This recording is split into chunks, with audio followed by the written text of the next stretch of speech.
Welcome to LOA Today. I'm Walt Thiessen. With me today is abundance teacher and money coach, Jody Lynn Craven. This is your daily dose of happy. We are so happy you decided to join us today. Jody Lynn, our guest today, has a rather auspicious beginning to her bio because, like most of our guests, she comes to us from Podmatch, and the very first line of her bio says, "I was mad, bad, sad, in pain, and then, to make matters much worse, I broke my back in a hiking accident and couldn't function for almost 3 years." Do you get a sense of where we're going with this today?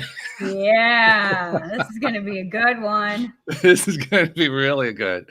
And I don't even dare go beyond that. I got to find out exactly what the story is from the person who went through all this. So first of all, Jenny Harkleroad, thank you for joining us today. How you doing? I hope you're feeling much better. I'm feeling so much better. Thank goodness. Yeah. Thank you for having me. Yeah. So tell us the story. How did you get into that place and how did you climb out?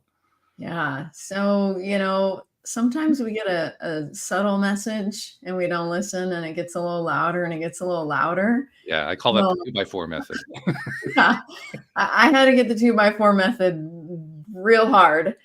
And, the reason though was the way that my body was trying to tell me something was off was I was struggling with chronic pain for most of my life.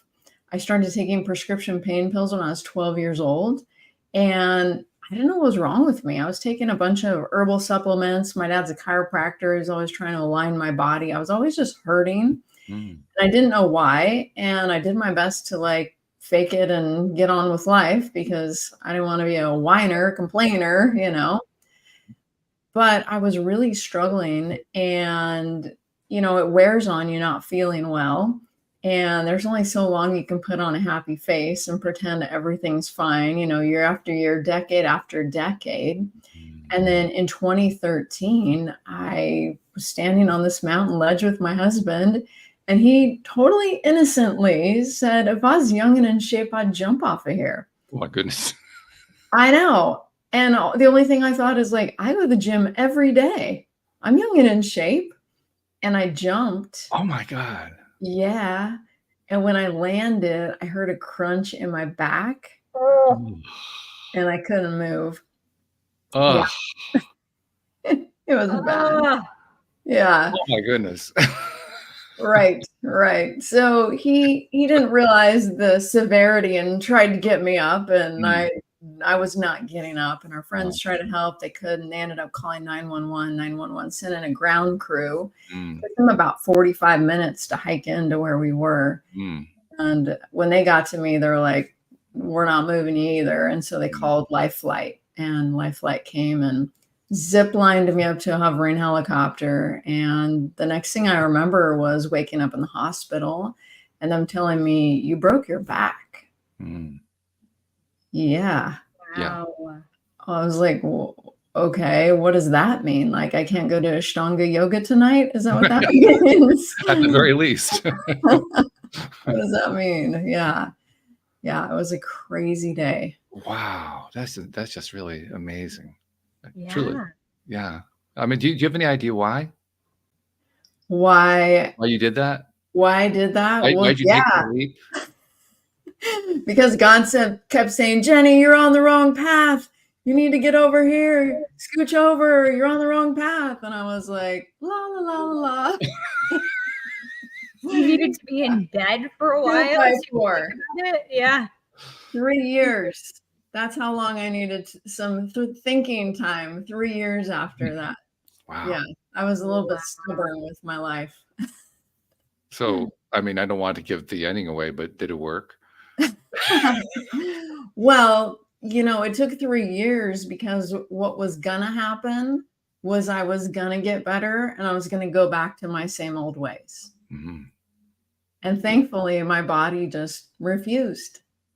I'm not healing till you catch on. Wow. And so I had a lot of investigation and learning to do before I got to that place where I finally met a medical doctor who said, you can heal yourself with your mind. A medical doctor said that? Yeah. My goodness. And I was like, wait, what kind of doctor are you? Yeah, right. And how come no other medical doctors told me this method before? And okay, let's try your woo-woo voodoo, whatever it is, because I'm desperate. And 6 sessions later, I could do handstands and back bends. I was completely healed. Oh my God. Wow. Right. Oh, kudos to the MD, first of all. I know.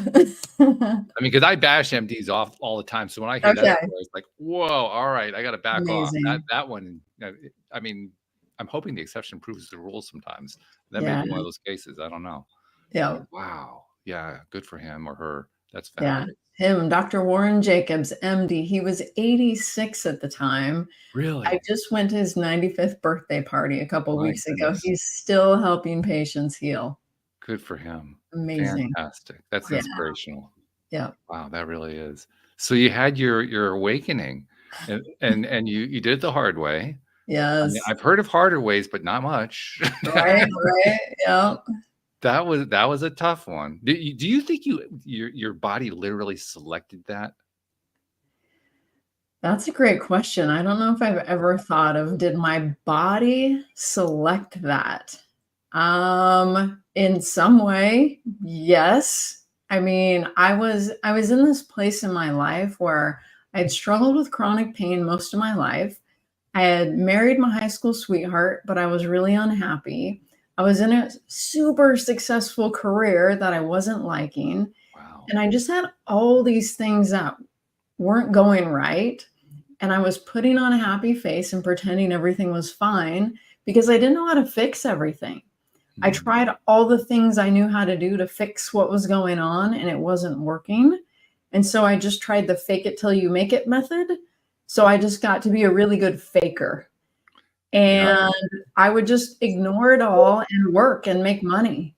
And I needed a big shift. And thankfully, through this doctor, he was able to help me come to the awareness, because it wasn't just like he, pressed a magic button and all of a sudden I was healed. It was a lot of awareness that the pain in my body was caused from tension, and the tension was caused from my life and not being on the right path and all these different frustrations in my life.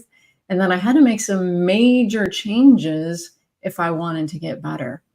And he used a process of muscle testing. And in that muscle testing, my body doing muscle testing, even that part blows my I know, mind. right? Yeah, my body was giving him the answers. Our body knows. And so it was amazing, the process that I went through with him, and then how my life has transformed since by healing myself and then helping others heal. Yeah. You mentioned fake it till you make it. I've commented numerous times here on the show that fake it till you make it is great if you actually make it, but if you don't make it, it can actually boomerang big time.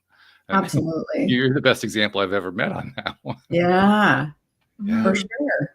Because, there's this saying that knowledge doesn't equal understanding. Just because you know something doesn't mean your life is going to change. You can read the best book on communication and then 10 minutes later get in a fight with your spouse.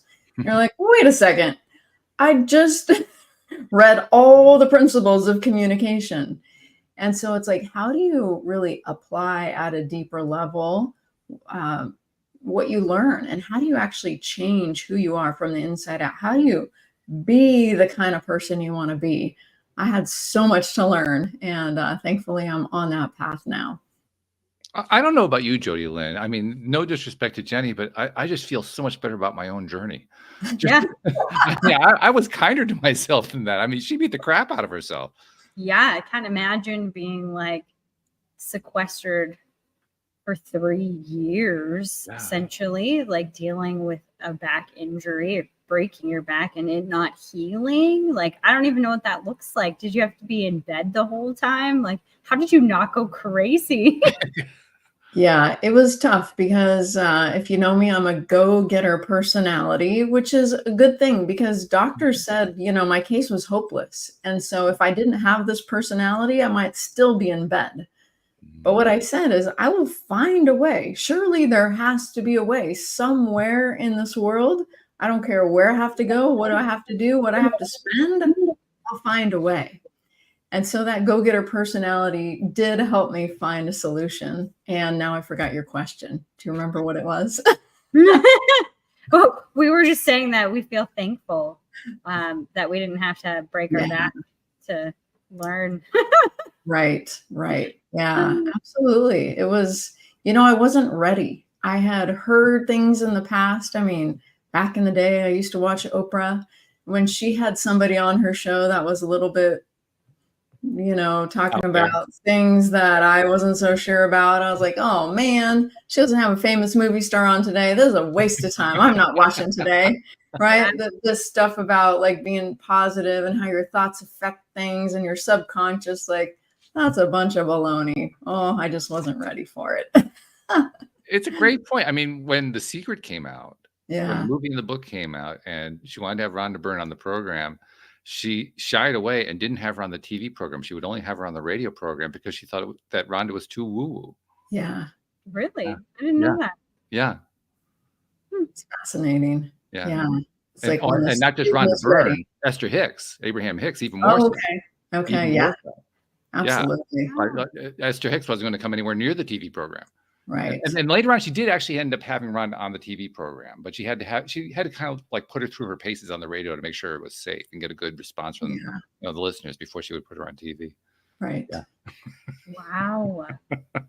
Well, Jenny, I want to hear more about the meat of the situation. Like, okay, they've told you it's hopeless. Yeah. And I don't know how long that took.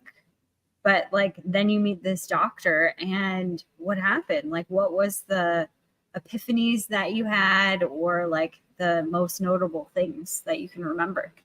Yeah, I love that. So you had asked also, like what did my life look like? And my life looked like either I was standing up or laying down because I couldn't sit. that was my struggle. So if somebody saw me, it's because I was transported by a chauffeur laying in the back of a car on ice, and then standing up wherever I went. Wow. And then going home crying because I was in so much pain. I mean, it was crazy. I've got 4 kids and they were younger then. And so trying to juggle that, I had a big real estate company. I was the president of the women's organization at my church. I was fundraising in the community for causes I believed in, trying to do all the things from bed. And, like I said, I wasn't getting the message until this doctor sat me down and said, give me your arm.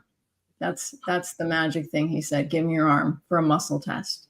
And I'm guessing you guys are familiar with a muscle test. I don't know if your audience is or not, but I was actually familiar with a muscle test because my dad's a chiropractor. Sure, yeah. A lot of chiropractors use muscle tests. They do.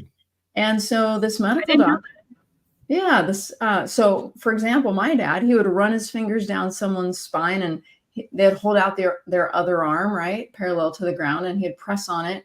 Where he would get to a disc out of alignment, a subluxation, all of a sudden they couldn't hold up their arm. Mm-hmm. So you go, there's the spot. So instead of needing an x-ray, your body will tell me what needs to be adjusted. Mm-hmm. So I was used to muscle testing in the structural form of muscle testing. Where is your body out of alignment? But what this medical doctor did with me was say, why are you hurting? Mm-hmm. And I was like, because I broke my back, of course, right? And he goes, well, let's muscle test it. Let's say this is structural pain. And I'm thinking, well, duh, my back. So I hold out my arm. He presses down. It goes down. That means not true. It's not structural. And I'm thinking, I don't know about this guy. He goes, okay, well, what else could it be? Maybe it's nutritional. Now, while I'm stuck in bed because of my go-getter personality, I happen to write a book on nutrition. Really? So I was really hoping from bed. I was really hoping it had nothing to do with nutrition. So we muscle test it. It's not nutrition. I'm like, phew, okay. Stay on the shelf. That's good. Okay, what else could it be? He's like, maybe it's. By the way, I have to interrupt there. I just have to interrupt for a second because a moment ago you were all upset that it wasn't structural, and then the next moment he said it turns out that it's not nutritional, and now all of a sudden you're buying into it. What shifted? I was just relieved because, I had just spent a lot of time. I wrote this book like over 400 pages on nutrition. And so I was really hoping that I didn't have to pull it off the So shelf. a So little that's ego on the why. line, maybe, I guess. Okay. Yeah. Yeah. So then he's like, well, maybe it's energetic, right? Like maybe your energy's off. Okay, whatever that means. I didn't understand that. He tested it. It's not that. Okay, cool. Well, what else could it be? Maybe it's emotional. And I'm like, what?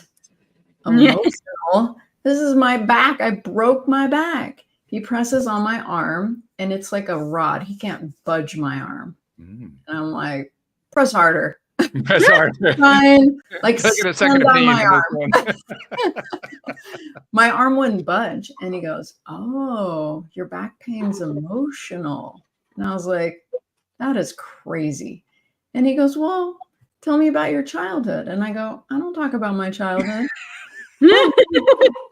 And he goes, well, tell me about your marriage. And I go, I don't talk about my marriage.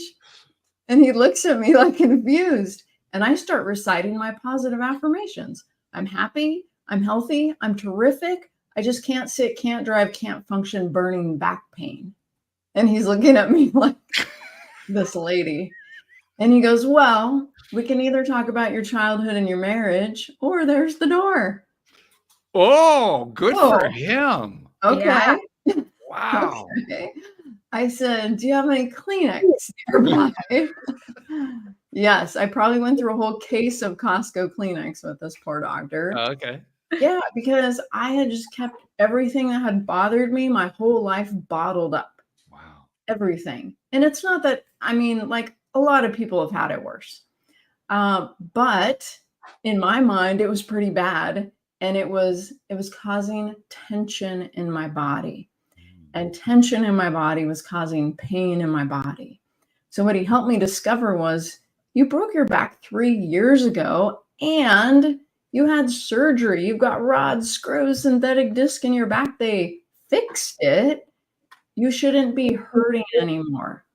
So the pain is not from your back. The pain is from your tension in your body, from all the suppressed emotion and doing a job that's not your purpose in life. You're doing the wrong thing. And he was like, you need to. And he starts giving me this list of things that just sounded impossible. Like one of them was, quit your business, like give up your business, sell your house. I'm like, what are you talking about? What the fuck? And he's like, well, do you want to feel better or not? I don't see what the big deal is. I mean, it was crazy. It was rough, but it worked.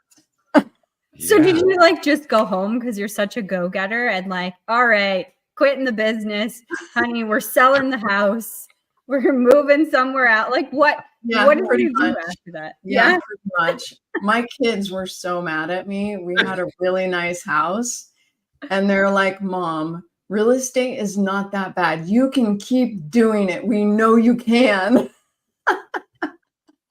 I'm like, sorry, kids. And I also just fired the housekeeper. So guess what? You have to clean your own rooms now. I'm so sorry. I did everything he said. I was desperate. I needed relief. And he always tells me, still to this day, just when I was at his house for his birthday party a couple weeks ago, he always says, you were so brave. I'm like, no, I was so desperate. I was so desperate. But yeah, I was brave. I talked about all the things I didn't want to talk about. And I did all these crazy things I didn't want to do because it was causing tension in my body. And I was tired of being in pain, not just from that situation, but from my whole life of chronic pain. I was tired of it. Yeah. I love also how, and again, this is not disrespect. This is just sort of a sarcastic observation. I love how your kids were your enablers. Keep the job, Mom. We We love it. We love another Disney cruise, Mom. Yeah, it's not that bad. Just keep It's not that bad. We see you. You look happy. You seem happy because I'm a good faker. Yeah, that's right there. That's the biggest message for me so far. The biggest takeaway. Yeah, well, you looked happy. How could you? Why wouldn't you keep doing it? My goodness. Right. Yeah. Oh my gosh, I completely relate to this entire conversation. This is where Plastic Happy came from. I was plastic happy. It's exactly the way you're describing it, Jenny. Like, it's okay. Just smile. and Right. it'll be fine, and you'll Right. be fine. Just keep going, and like Yeah. all of those things, you just keep pushing them further down. Mhm. Yeah, thinking they'll Absolutely. never resurface, Right. but they do. Mhm. Yeah, and a lot of times in the form of pain. And so we wonder why there's a pain epidemic in our world. I mean, we spend more on pain relief than cancer, diabetes, and heart disease combined. Yeah, I'm not surprised by that. Yeah. Yeah, Wow. it's true. So much pain and so Yeah. much caused by so much tension. And it's so weird for most people when they get a pain to think something is emotionally going on. If your knee hurts, you usually think, what's wrong with my knee? Mm. Sure, Right? almost the natural starting point. Yeah. But how the body actually works is when an emotion's come into consciousness, all of a sudden it causes tension. And a lot of times in a weak spot in our body, like my back, Mhm. right? It distracts me. It throws me off. So the emotion can't come. Then I'm dealing with my knee, seeing doctors for my knee. I don't have to deal with whatever that thing is. Mm.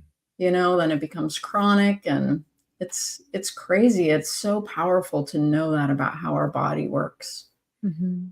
I find it also interesting. I mean, because we do. I'm currently going through a thing where I'm trying to overcome headaches. Mm, I've been taking a nutritional approach. I made some progress with it. yeah. But one of the things that I've discovered along the way is now I don't know that I'm typical. I'm probably atypical, but I dive right into it. I want to understand everything about what's going on. So that includes the Yes. mental and emotional side too. So I explore all that while I'm and they all kind of feed into each other. I Right. discover something physical here and it feeds into something emotional, which is having a mental effect over here, which is, I mean, they're all kind of connecting. A plate of spaghetti. Kind of, yeah. That's a good way to describe it. A plate of Yeah. spaghetti, right? Yeah. But from what you were describing of your situation, it's kind of like you were only looking at 1/3 of the plate. Right. Only physical. Yeah. That's it. And when we couldn't solve The rest it, of the plate just didn't exist. yeah, what other plate? What rest of the plate? What the rest of it? What are Yeah. you guys talking about? Yeah. Clueless about all of that, which is Do you, why I was stuck. do you guys? I mean, you both of you are talking about having kind of similar experiences there. Do you guys think this is common? Absolutely. I mean, if you look at this pain epidemic, so common, so common. And, we're taught to put on a happy face, say our positive affirmations, have a positive mental attitude, fake it till we make it. Most ways to improve your life are with your conscious mind. But what I've discovered from reading and studying with scientists and doing brain studies, that 95% of the time, our subconscious mind is in charge. And so how do we change our life with our conscious mind when the subconscious is the problem? We don't. But that's what people do. How do you fix this? Let's learn about it. That doesn't change your cellular response. That doesn't change your automatic. I'll give you an example. I used to have the worst temper. I mean, seriously, do not set me off because I will Okay. come after you. Ooh, Yeah. vindictive, not just temper. Yeah. Vindictive. Yeah. Bad. Okay. So I didn't like being that way. I didn't want to be that way. And I would tell myself the next time my husband says whatever it is, I'm not going to get mad. I'm just going to take a deep breath, count to 10, right? Well, soon enough, I am furious. And then I'm like, oh no, I forgot to count. I forgot, right? Because Did you kind of like black out? I mean, is it just kind of the whole thing blanks? What happened? No, it's like light a stick of dynamite.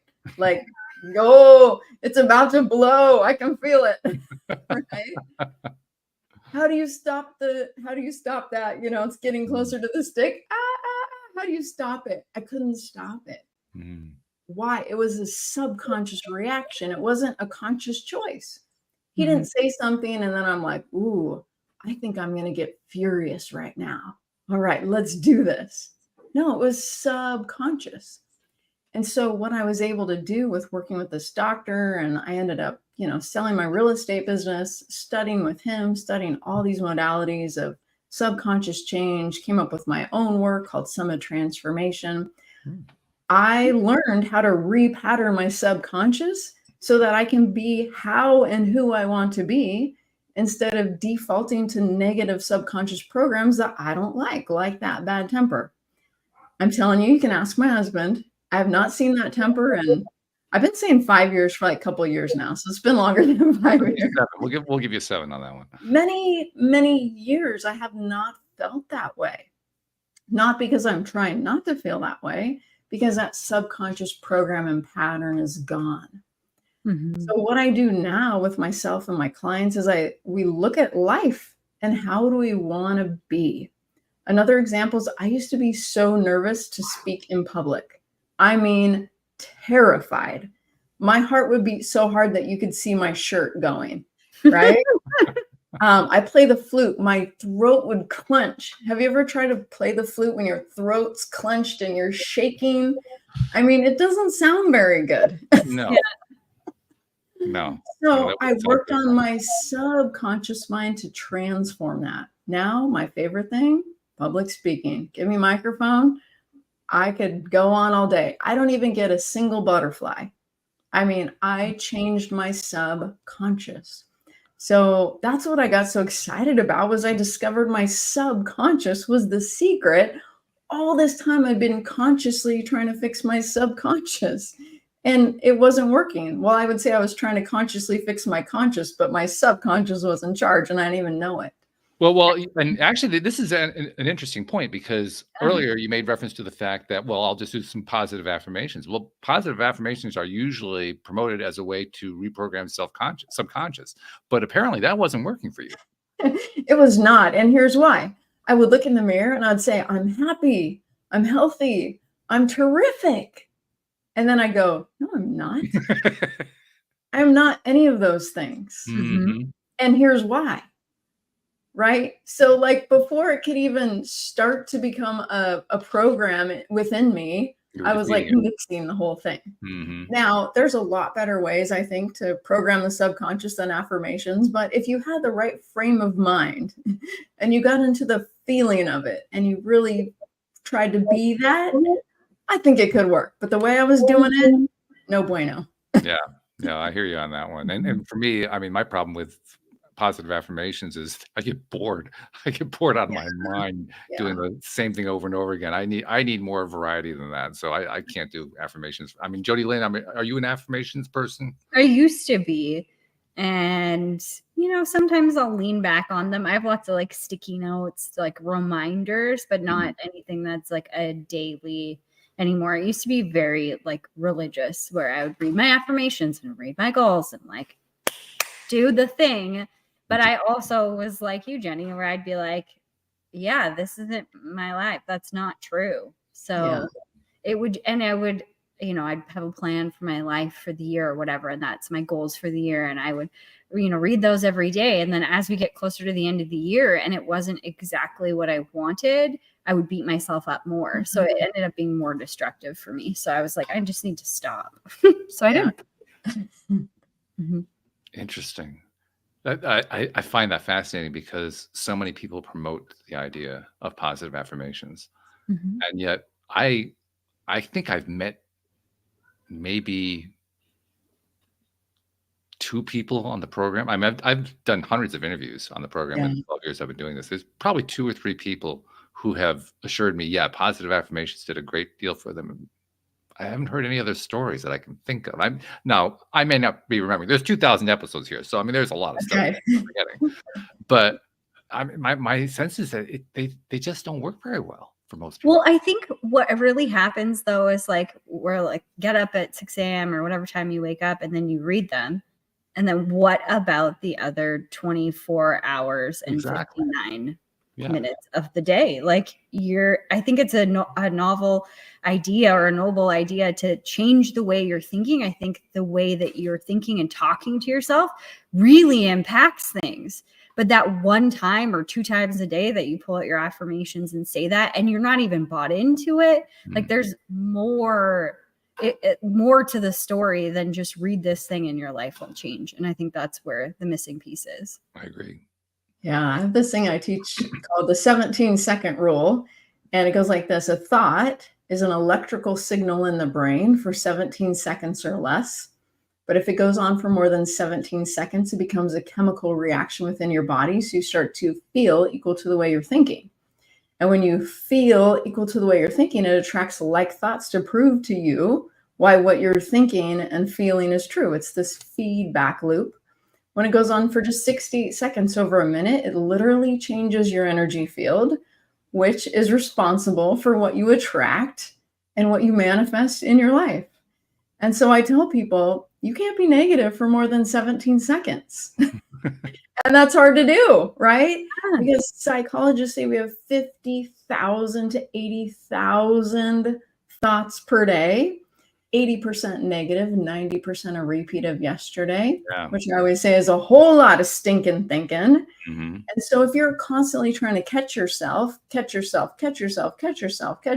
exhausting. So what I teach people to do with that 17 seconds is catch yourself, but then ask yourself this golden question. How would I rather feel? Yes. How would I rather feel? Yes. And then in my work, we do a brain exercise to change the feeling. And you could say, you could also do like, what action can I take now? How can I move in this direction? What can I do right now to move me into this new frame of mind? And so you're doing something about it, not just suppressing the negative thought or ignoring the thought, asking yourself, okay, this is my perception right now. How could I see this in a different way? How would I rather see this? And how can I create that in my life?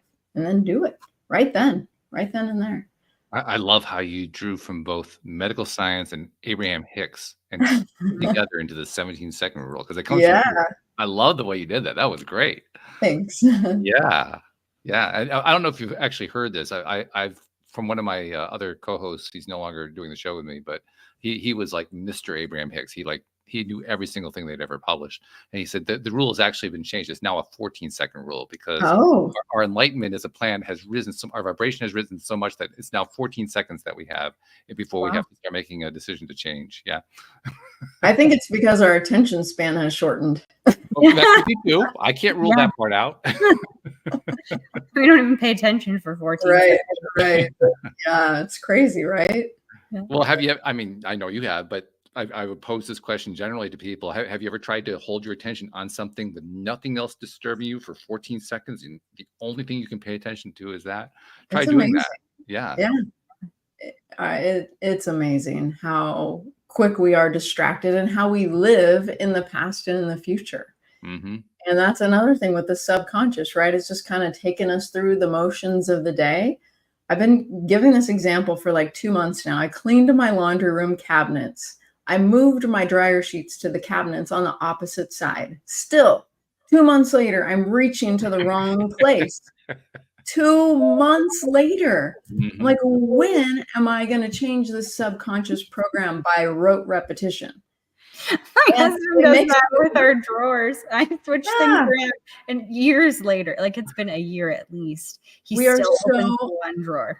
We're so unconscious. We're not thinking about what we're doing. When I go down to do laundry, I'm usually like in between work emails, and I'm like, oh, let me go change the load. I'm thinking about something else, and I reach for it. I'm like, I moved it. Right? Our life is that way. And the dryer sheets are a funny example, but we drive across town. And we're like, how did I even get here? I was talking on the phone. I was thinking about something else. Our subconscious is running the show. So if our subconscious isn't supporting us, it's sabotaging us.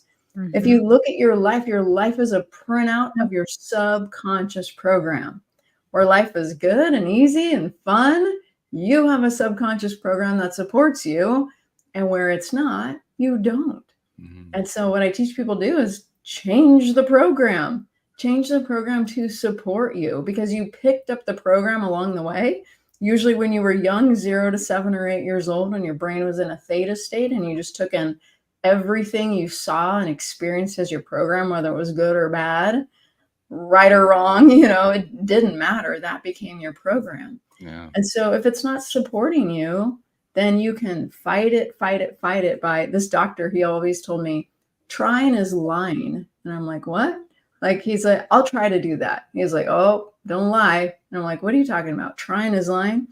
Trying means you're going to consciously try to overpower your subconscious program. Yeah. Starting Monday, I'm going to eat healthy. I'm going to try. That's the Yoda philosophy. I'm going to try, right? That's Yoda telling yeah, no try, only do. Do or do not. There is no try. Yes, exactly. But your subconscious will keep pulling you back to the old program. So you try again and it pulls you back, and you try again, it pulls you back, and you try again. You're like, oh, I'm just not disciplined. I just don't have any willpower. You beat yourself up.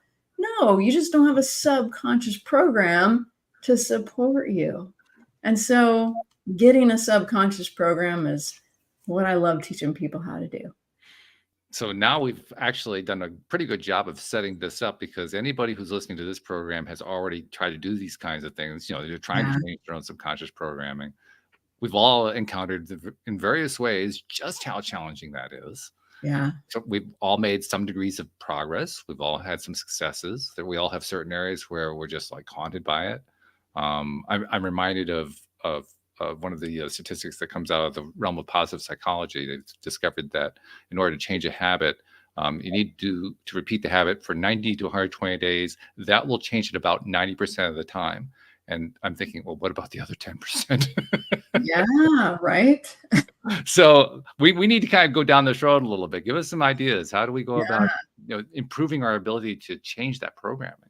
Yeah, absolutely. So what I created is an app that changes the program. I wanted to make it as easy for people as possible, and 21st century, accessible, and gamified.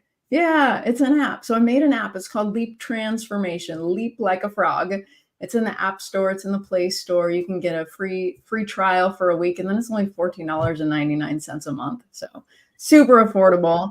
When you log in, it says, do you want to feel better? Do you want to solve a problem? Do you want to achieve a goal? Do you want to work on personal growth? Then you click what it is, and it asks you more. And with neuroscience and AI, it comes up with a brain exercise for you to do that repatterns your subconscious mind for your specific goal. You do the brain exercise, and then it tells you to take action. It gives you some ideas. Again, with AI, it's so fun. How about this? What about this? You could do this. How about that? Right? You choose one, you do it, and then you track your progress. So what we found we studied about 500 people using the app. We found about a 41% improvement using the app once within 1 week. Whoa, that's pretty quick. Whoa. Yeah, I know. That's the power of the subconscious. So if you want more than 41%, use the app twice. Yeah. 3 times every day, right? Remember, 50,000 to 80,000 thoughts we have per day. There's so many thoughts we can work on. And so I say to my clients and anybody I talk to, just like, how often do I exercise? Daily. Why? Because I want to be healthy. I want to be fit. Well, what about my mind? How often do I exercise my mind? Daily, because I want my mind to support me every day for the rest of my life. And different things come up. For example, my youngest just moved out. Oh, God, a week ago today. I'm going to cry. Okay, I'm okay. I didn't have to work on being sad about my youngest and being gone and being an empty nester a week ago. But now I do, right? Life changes, different things happen. So what's going on in your life that you want different? Use the app and transform whatever it is. And then the next day, what's the thing for that day? Is there something? I'm going to ask you to play AI for a second here. All right. Yeah. It's an AI driven app. So the AI basically asks you questions to help you zero in on what the changes you're going to make. And then it makes action suggestions after that. So like, give us an example, play out for us. What might the app be having us do? Yeah, well, I'll use that example I just gave. So, it says how I want to feel different. I might click. I want to feel different. And it says, how you feeling? Sad. My son moved out. Mm-hmm. And how would you rather feel? And it gives me a bunch of statements to choose from. It's going to sound like a positive affirmation, but we're going to take it and program it into the subconscious. So it might say, like, I'm excited that my son is doing great things in the world. Okay. Right? Like, parents want their kids to move out. Yeah. This is a good thing, right? He's spreading his wings. He's doing what he's supposed to do. So instead of feeling sad, I want to just automatically baseline, I want to feel excited for him, proud of him, happy. So it comes up with a statement. I'm so proud of my son and happy he's doing great things with his life. Say that's the statement. Okay. Then it gives you brain options, brain exercise options to do that program that specific line into the subconscious. And the cool thing is we use the wisdom of your body to choose the right brain exercise. So it'll give you a few options. Okay. And it'll say, ask yourself, ask your heart, not your head, which is the right one. And then pop, here's a video of me sitting right here in the same chair with the same picture, doing the brain exercise with you. So you go through the brain exercise with me, and it's breaths, it's body postures, it's visualizations, just super simple stuff, but proven to actually repattern the brain. And then after it says, okay, now that you're done with the brain exercise, what action can you take to be happy about your son? And I could say, well, AI is going to give me ideas, right? It might say. For most people, that's a good thing, actually, because most people are going to say, I don't know. Yeah, it is. It's really nice to have those ideas. It might say, send a positive text or email to your son every day, or write a gratitude about your son, or, it'll come up with some ideas, or write your own if you have some other idea you want to do. And then it asks me, how you feeling right now? And the crazy thing is you feel different already. Wow. Okay. Do you want to keep working on this, or do you feel like it's complete? Do you want to do something else? You want to be done for the day? Mm-hmm. It's so powerful. When you change your thinking, you change how you're feeling. And then when you take action, you bring it into fruition. Wow. That's so interesting. There's one thing that I'm thinking about that a lot of people talk about in this context of changing your subconscious. And I don't see it here, which I want to ask what your thoughts are on it. Okay. What I don't see is this deep dive into why you're feeling this way. Yeah. It's clearly not that your son has gone away, but it's something else. Like, I don't know. I don't have any kids, and so they obviously haven't left home, but like I'm all alone and it's going to be different. And like, but a lot of coaches go through this deepening of like, what is it really? So I'd love to hear your thoughts on that. Yeah, that's fascinating. And the doctor who helped me was a deep diver. I mean, he would make me cry, and I say that tongue in cheek because no one can make you cry, but you know what I mean. Yeah. And then he would dig deeper and deeper and deeper, right? Like that was his thing. And so what I learned from him is sometimes it's an awareness that can transform things. But what I also discovered is that it doesn't always have to be that way. And I learned that from Dr. Bruce Lipton, PhD, who wrote The Biology of Belief. And he would say, if you go into a tailor to sew up your shirt, there's a tear in it. The tailor doesn't say, okay, but before I fix it, can you tell me exactly what happened? Like, where were you and how were you, like, how are you feeling? Fix it, just fix it. And so in my work, the first level of my app just fixes it. But the second level of my app is a little deeper. Yeah, it finds and clears hidden blocks. And so once you've used the app for a while, you earn coins every time you use it. And you can cash in your coins to up level to level 2, or to come to our live sessions on Zoom on Tuesdays. And then we can dig deeper if we need to. But for me, some of the things I did, I dug deep and it transformed it. And some of the things I dug deep and it didn't transform it. It was like I needed to change a subconscious belief. I didn't need to dig deep. And so I think they're both super powerful, and the app includes both of those. Wow. So you're clearly a gamified app. You used that term earlier. Yes. Now, anyone who's a video game player, and I'm not, but I have enough awareness to be able to ask the question, is going to want to know, how many levels is this game? Yes. It's only 2 levels. Oh, okay. It's change a belief or clear a block, because that's really all you need to do. Yeah. So it's not too many levels. It's gamified because, it's got a cute little dancing frog and you earn coins, and, it's got fun stuff on it. It doesn't feel like you're working. It feels like you're playing.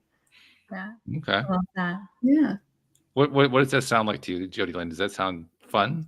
Yeah, I'm gonna download it after we're done here. You are, okay. Awesome. Definitely. I think lots of things, Jenny, that you've said make sense. Like the working at it every day. You know, you work out or you pay attention to what you're eating or whatever. But how often do we get inside the subconscious and say, is it being supportive? I love the idea, and it's so simple because in this realm of healing, a lot of coaches and people think that it's got to take forever and it's got to be this huge thing. And obviously, like when something comes up, oh, obviously you haven't healed and there's more work to do. And it just feels like this arduous process of the rest of my life is working hard to, to undo all the damage. Obviously my parents did before I was 8. No, I'm just kidding. All their fault. Yeah, it's all their fault. The world at large and how I interpreted it in my baby brain, 2 years old. So I think that this is easy, and I love that there's so much success behind it because I think people need these wins in life to move forward. Yeah. And, I use the app myself, which still kind of cracks me up because I know how to do the work for myself, but it's like even more fun to use the app than just do it for myself. So if I'm using it and loving it every day, I think other people really will too. And they definitely are. Yeah. I'm curious though, because from everything you described to us about how you basically had created a fake persona of yourself, you're trying to live that fake persona and it led you down to a disastrous path. Do you believe that if you had this app available to you at that time, regardless of whether you created it or someone else created it, if you'd had this app available at that time, do you think you would have stuck with the app? I don't think I ever would have even tried it. Yeah. I wasn't ready. So you have to be making a commitment to yourself in order to use a tool like this and really make it work. You have to look at the man in the mirror and make a change. And I was real good at saying it was all their fault. It's all their fault. Yeah. Yeah, that's the hard thing. And also to realize that you can change things with the power of your mind. A lot of people don't believe that. So it takes a little outside of the box thinking to look at yourself and realize I can change anything about myself or how I see the world. Really? I mean, that's kind of hard to believe, but I find it to be true. And why not give it a try? Why not give it a try? It's a free week trial. What do you have to lose? That's a great marketer's pitch right there. I love that.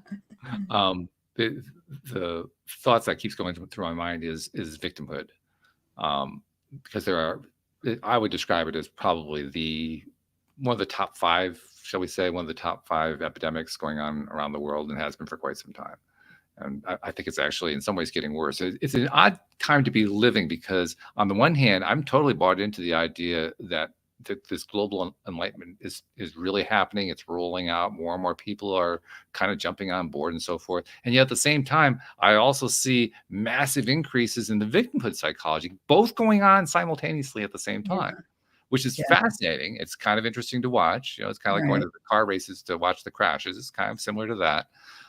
But it's also a little bit perplexing because it raises questions like, okay, well, someone who's really in that victim mindset, they're not ready to make that change anyway.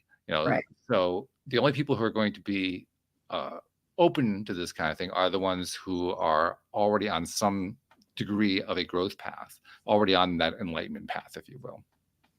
Or like me, desperate. Or desperate. Well, desperation is not a bad thing necessarily. I can't take this for one more day. I gotta try this. Yeah.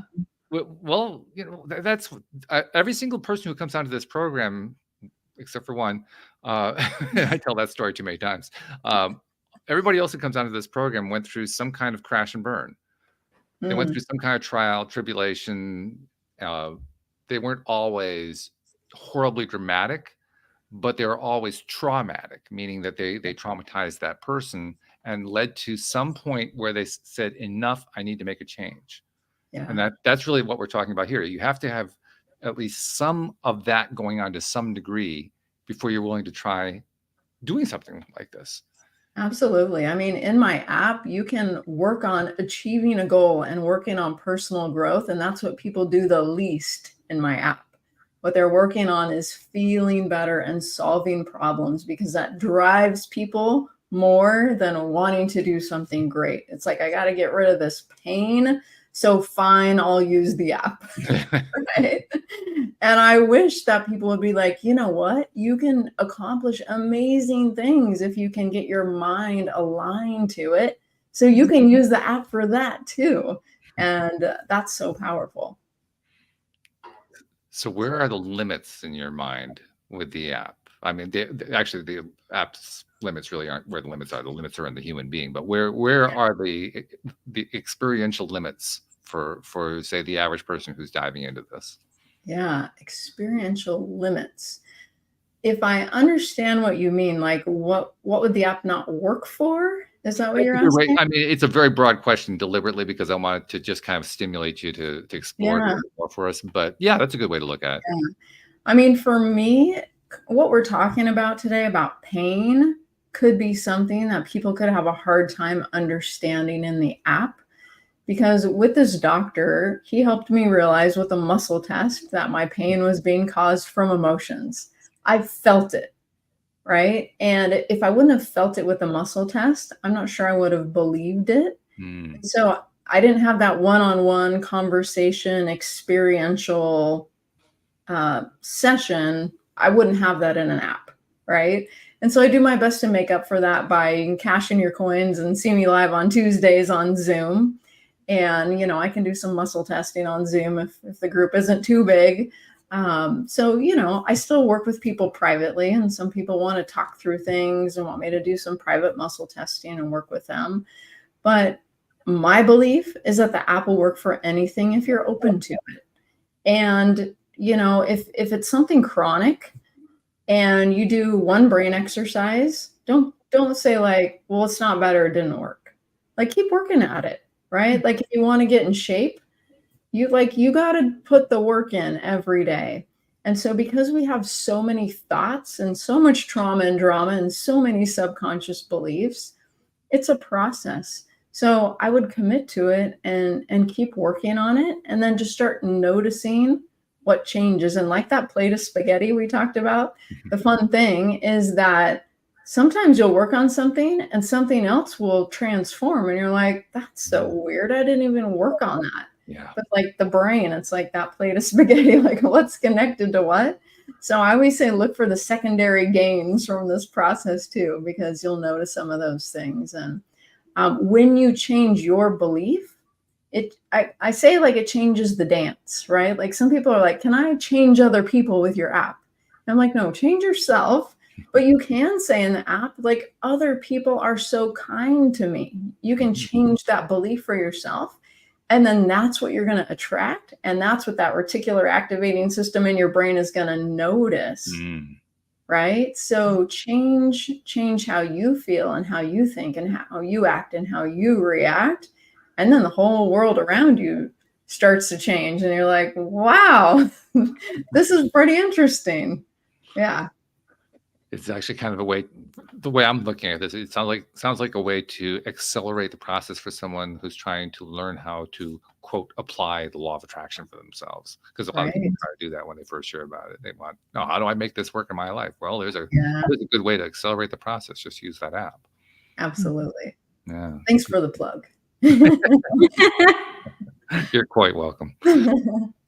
This is proving to be a very interesting conversation in many ways. We're kind of nearing the hour, so I want to tie a few loose ends together. First and foremost, they want to find the app. They want to find more about you. We probably should give them a clue on how to do that. All right, perfect. So the app, you can get it in the App Store or Play Store. Just go direct there and download the app. It's a free week trial, and then it's only $14.99 a month. If you want to learn more about the app before you buy it, I do have a website called leaptransformationmethod.com. So you can learn more about the app and see a little video demo of it. Check it out. You can do that as well. My main website is called balancedyou.org. My company is Balanced You. And when I talk about balance, I'm not talking about like, this quarter of your life is this, and this quarter of your life is this, and this quarter of your life is this. I'm talking about balancing both hemispheres of the brain so that you're in a whole brain state, a state of super learning. There's something in between both hemispheres of your brain called a corpus callosum, a brain bridge. When you're born, it's a super highway of neural connections. And as you get older, it becomes a brick wall.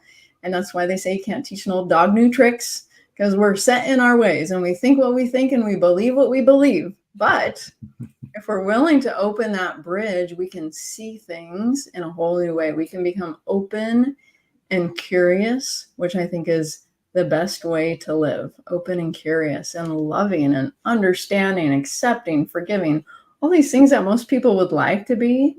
You can train yourself to be that way when you get into that whole brain balance state. Yeah, that open and curious, that pretty much summarizes why I continue to do the podcast, because it's fun to be open and curious. Right. It really is. You'll find new things. Yeah, good stuff.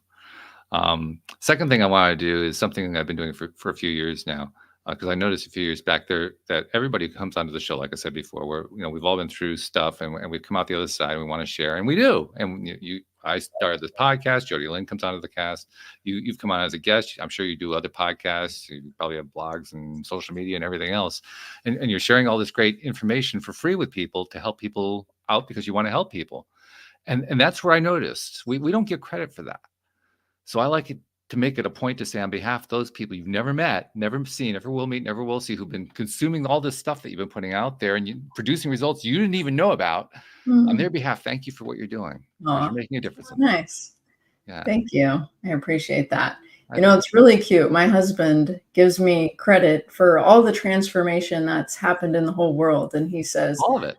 I've seen how many, like, you sit at your computer all day, every day for 8 years talking to people, making videos. And I'm like, there's a lot of other people doing the same thing that I'm doing. But thank you for your confidence, son. He's like, people are catching on. They're hearing you. The world is becoming more open to what you're talking about. I'm like, yeah, that's true. Might have to do a little more with COVID than me, but that's okay. So, but thank you for that, because that's one of my favorite things. I teach people my work.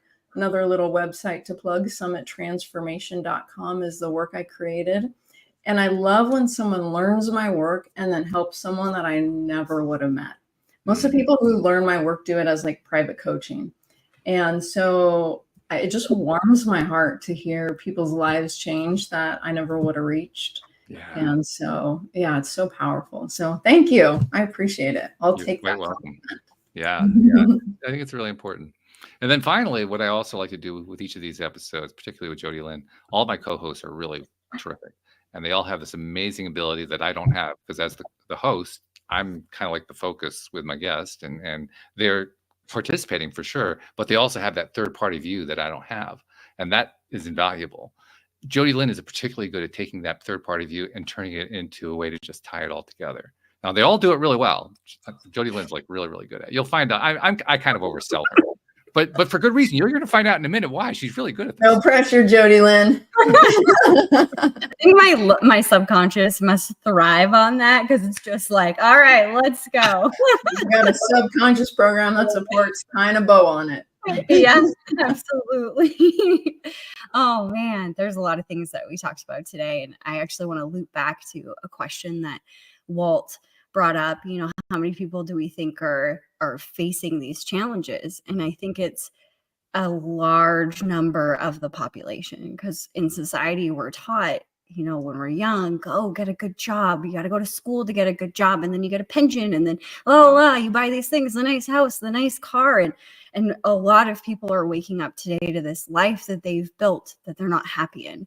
And even to step back one step further, they don't even realize that they're not happy. It just doesn't feel right, but they haven't felt or been taught to identify their feelings in so long that they just struggle and think, oh, well, if I get one more thing, if I get, a better house, a better car, a better spouse, you name it, a new pair of Jimmy Choo shoes, then finally I will be happy. And then eventually I think the world arrives at this point where there's this crash and burn moment, which you clearly had, Jenny. And, Walt, we've had so many people on this show that have gone through that.